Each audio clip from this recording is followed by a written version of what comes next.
Assalamualaikum warahmatullahi wabarakatuh. Perkenalkan, nama saya Wahyu Hidayat dengan NIM C1C022093. Pada video kali ini saya akan menjelaskan mengenai materi dari akuntansi syariah dengan judul Sistem Keuangan Syariah. Sebelumnya, yang saya hormati Bapak Dr. Wirmi Eka Putra selaku dosen pengampu pada mata kuliah ini. Baiklah, langsung saja untuk materi. Yang pertama ada konsep memelihara harta. Pada dasarnya, Islam itu memberikan kebebasan bagi manusia untuk mencari dan mengusahakan hartanya dalam rangka menjaga kelangsungan hidup di dunia. Kebebasan yang diberikan Islam itu tentu saja tidak lepas dari nilai-nilai. Seseorang Muslim itu dituntut untuk harus mampu memingkai kebebasan yang ia miliki dalam pencarian harta dengan aturan syariah atau aturan Islam. Misalnya, larangan mendapatkan harta dengan mencuri, menipu, menjual barang haram, dan juga memakan hasil riba dan lain sebagainya. Jadi kita sebagai muslim itu diwajibkan diberikan kebebasan untuk mencari harta, mencari dunia seluas-luasnya, tetapi kita terikat oleh adanya syariah tadi. Masih di jalan yang benar begitu. Harus di jalan yang benar mencari harta yang halal gitu. Tidak boleh yang haram dengan cara apapun gitu. Soalnya ada akad ataupun kontrak ataupun transaksi. Nah, akad ini ada akad tabaru, yaitu eh, adalah perjanjian yang merupakan transaksi yang tidak ditujukan untuk memperoleh laba ataupun transaksi nirlaba. Jadi, akad terbaru ini adalah suatu perjanjian, misalkan kita meminjam uang begitu ya. Nah, tetapi tidak diperoleh untuk laba begitu. Selanjutnya ada akad tijarah, yaitu akad yang ditujukan untuk memperoleh keuntungan. Nah, mungkin dari akad tijarah ini kegiatannya itu mendapatkan laba ataupun keuntungan dari kegiatannya gitu. Nah, tiga bentuk akad tabaru yaitu yang pertama itu meminjamkan uang. Meminjamkan uang ini termasuk akad tabaru itu karena tidak boleh melebihkan pembayaran ataupun pinjaman yang diberikan karena setiap kelebihan tanpa iwat itu disebut juga sebagai riba. Jadi kita meminjamkan uang ke orang itu kita tidak boleh mengharapkan kelebihan pengembaliannya. Itu kalau kelebihan nanti itu disebut dengan riba. Ada tiga jenis pinjamannya, yaitu ada qard. Qard ini merupakan pinjaman yang diberikan tanpa mensyaratkan apapun, selain mengembalikan pinjaman tersebut setelah jangka waktu yang ditentukan itu telah sampai begitu. Terus ada rikat, ad- sorry ada ak akad tabarurahan. Ini merupakan pinjaman yang mensyaratkan suatu jaminan itu dalam bentuk ataupun jumlah tertentu. Sudah ada perjanjiannya ya, jumlah pinjaman itu berapa. Yang ketiga itu ada hiwalah. Hiwalah ini adalah bentuk pinjaman dengan cara mengambil alih piutang dari pihak lain. Nah, selanjutnya ada meminjamkan jasa. Yang pertama itu ada wakalah. Wakalah ini adalah memberikan pinjaman berupa kemampuan kita saat ini itu untuk melakukan sesuatu atas nama orang lain. Terus ada wa'diyah. Wa'diyah ini adalah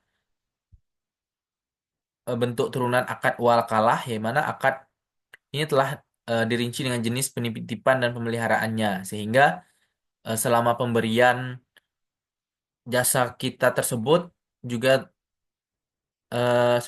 maksudnya selama pemberian jasa tersebut kita juga bertindak sebagai wali ataupun wakil dari pemilik barang tersebut. Yang ketiga ada kafalah. Kafalah ini adalah turunan dari akad wakalah lagi, di mana pada akad ini terjadi atas wakalah bersyarat begitu. Yang ketiga itu yang ketiga selanjutnya itu memberikan sesuatu, itu ada wakaf. Nah, wakaf ini adalah pemberian dan penggunaan pemberian yang dilakukan untuk kepentingan umum dan juga agama. Serta pemberian ini itu tidak dapat dipindah tangan. Misalnya kita mewakafkan sebuah tanah begitu ya untuk kepentingan umum, digunakan untuk makam gitu ya. Yang selanjutnya ada hibah atau sedekah, itu merupakan pemberian sesuatu secara sukarela kepada orang lain. Selanjutnya ada jenis-jenis akad tijarah. Akad tijarah yang pertama itu adalah natural uncertainly contract. Jenis-jenis natural uncertainly contract ini adalah antara lain itu adalah mudrahabah.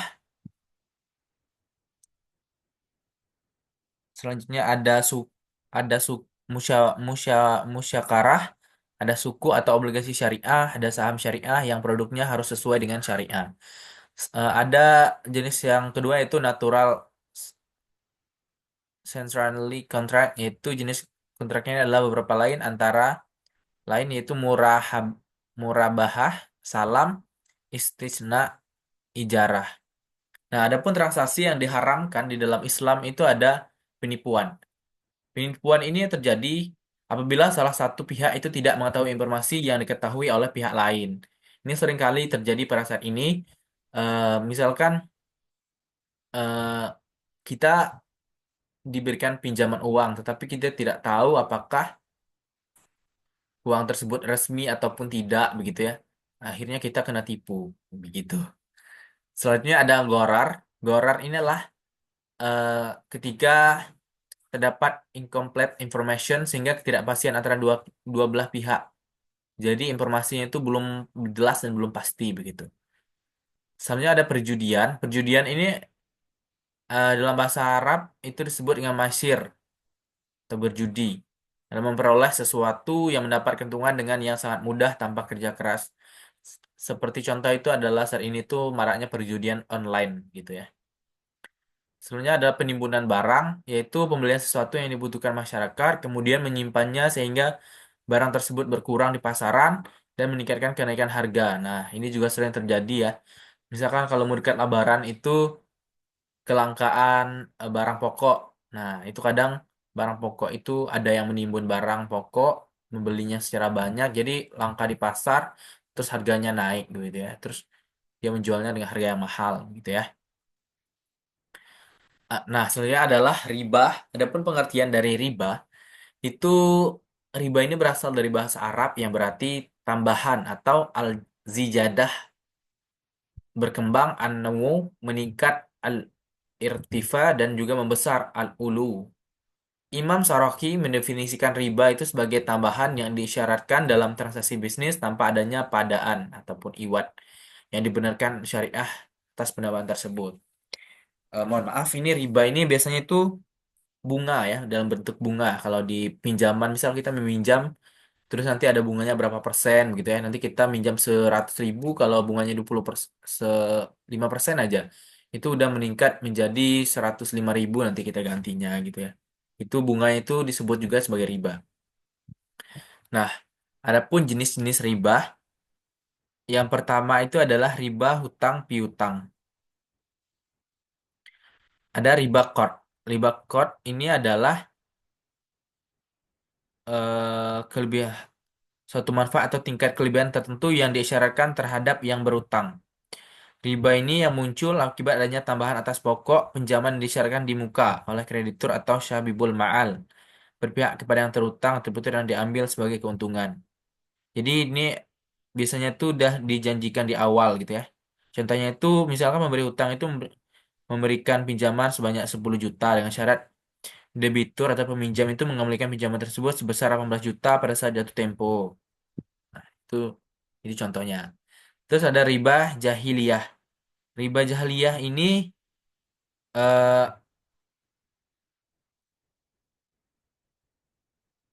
dibayar utang yang dibayar lebih pokoknya karena si peminjam tidak mampu membayar utang pada waktu yang ditetapkan. Jadi dilebihkan pokoknya, misalkan kita udah berjanji nih minjam 1 tahun tapi kita tidak bisa mengembalikan. Nah, jadi pokok pinjaman itu kita dilebihkan sama pemberi hutang. Masya Allah. Astagfirullah. Selanjutnya ada riba jual beli, ada riba fad. Ini adalah pertukaran antar barang sejenis dengan kadar atau takaran yang berbeda. Sedangkan barang yang dipertukarkan itu termasuk dalam jenis barang ribawi. Riba riba riba ini juga disebut sebagai Riba buyu yaitu riba yang timbul akibat pertukaran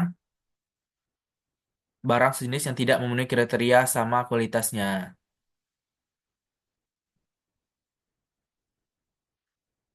Sebenarnya ada riba nasiyah. Nah, riba nasiyah ini adalah penangguhan penyerahan ataupun penerimaan jenis barang ribawi yang dipertukarkan dengan jenis barang ribawi lainnya.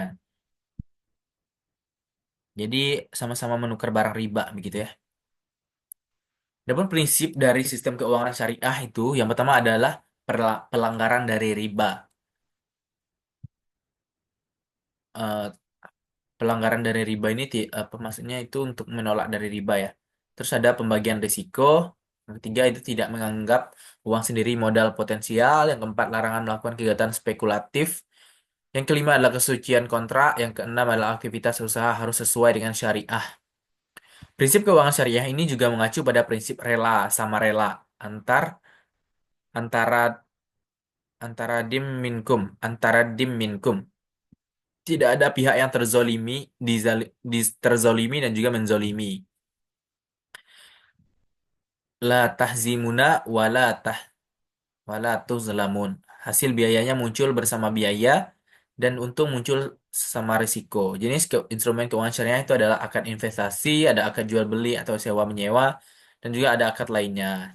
Itulah materi yang dapat saya jelaskan. Lebih dan kurangnya saya mohon maaf. Wassalamualaikum warahmatullahi wabarakatuh.